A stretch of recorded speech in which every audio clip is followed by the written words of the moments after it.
Euzu billahi mineşşeytanirracim. Bismillahirrahmanirrahim. Elhamdülillah ve salatu ve selamu ala Resulillah. Çalışmanın faydaları. Çalışıp kazanma Allah'ın bir emri ve bir ibadettir. Allah'ın çalışmaya ilişkin emirlerine karşı gelmek, ahiretten önce dünyada cezai netice verir. Tembellik, Allah'ın hem teşrii yani sözlü hem de tekvini, kozmolojik emirlerini çiğnemektir. Bunun cezası ise hemen dünyada verilir. Çalışmanın sevabı servet, sebatın mükafatı galibiyet, sabrın karşılığı zafer, tembelliğin sonucu ise sefalettir. Bunlar dünyada görülen hesaplardır. Ahiretteki hesap ise daha çetindir. Çalışma büyük bir mutluluk kaynağı, hatta mutluluğun kendisidir. Rahat zahmette, zahmet rahattadır. Kahvehane köşelerinde pineklenenlerin, kaldırımlarda aylak aylak dolaşanların gönüllerinin rahat, içlerinin huzurlu olduğunu düşünüyorsak yanılıyoruz. En mutsuz ve huzursuzlar onlardır. Fıtratı heyecanlı, yaratılıştan hareketli olan insanın gerçek rahatı çalışıp didinmededir.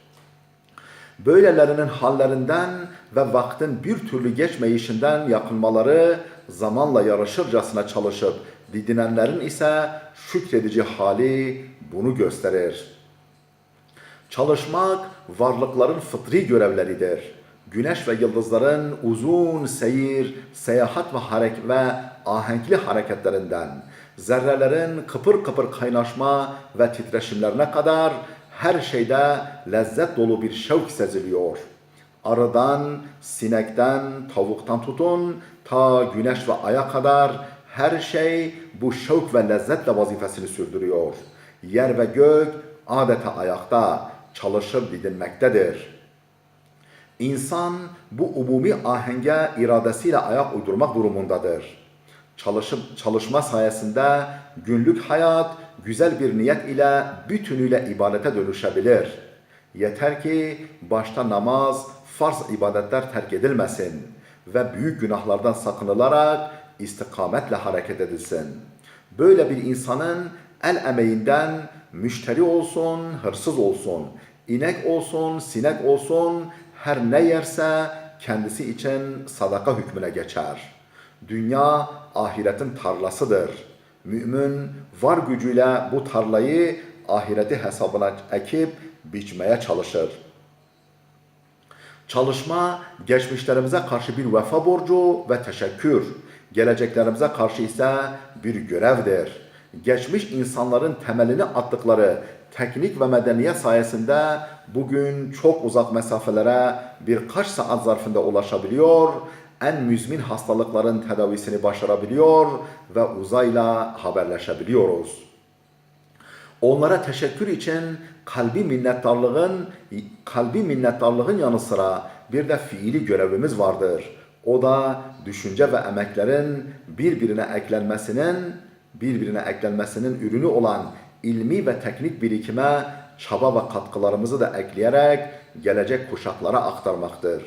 Aksi halde hayırsız mirasyediler durumuna düşmüş oluruz. İnsan tabiatı itibariyle sosyal olduğundan çalışmasının meyvelerini hemcinsleriyle mübadele etmeye mecburdur. İnsan bizzat elde edemediği, en azından profesyonelce mükemmel üretemediği pek çok şeye muhtaçtır. Kendisi de belli bir alanda ihtisaslaşacak ve profesyonelce imal edip kazandığı ürünleri başkalarının ürettikleriyle mübadele edecektir. Onurunu düşünen, manevi değerinin farkında olan gerçek insan olmanın gereği budur. Bu da çalışmayı gerektirir. Çalışmak gerçek hürriyetin en geniş 4 kapısından biridir. Gerçek hürriyetin 4 kapısı vardır. Bir iman, Allah'ı bir tanıyan, bütün yaratıkları onun kulu görerek başkasına boyun eğmeye tenezzül etmez.